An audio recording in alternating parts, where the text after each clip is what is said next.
قاضی احمد راتب فقیری که من همیشه برایشان قاضی صاحب بزرگوار می گفتم و از این پس هم چنین خواهد بود، در میان ما هستند چون ایده و آرمان قاضی صاحب،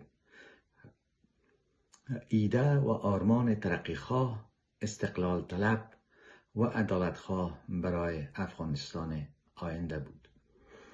این چنین دیدگاه ژرف و آینده نگر با مشروطه خواهان افغانستان آغاز شد و شاه امان الله خان غازی صخره نستوه این ایده در زمان خود بودند. سپس جریانات و افراد محترم و ملی این راه را تعقیب کردند و صادقانه و جانبازانه تعقیب کردند.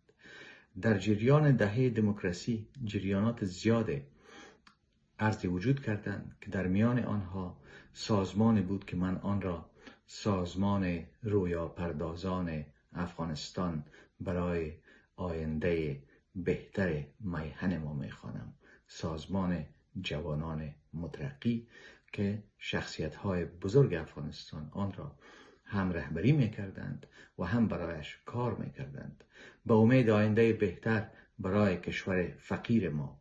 قاضی بزرگوار به شاخه رهایی این سازمان پیوست، نه به خاطر اینکه انقلاب به راه بیاندازد، بلکه برای اینکه برای مردم کار کنند و با مردم کار کنند و مفهوم عدالت و آینده بهتر را در جامعه پرورش و تکثر دهند.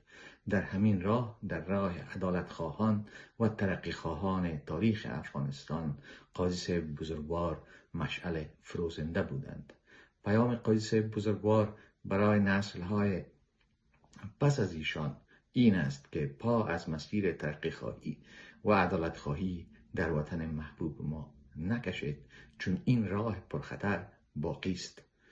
یاد و نام قاضی صاحب بزرگوار، آن شخصیت متین و صبور، گرامی باد. هم قاضی بودند و هم راتب. چه افتخار بالاتر از این.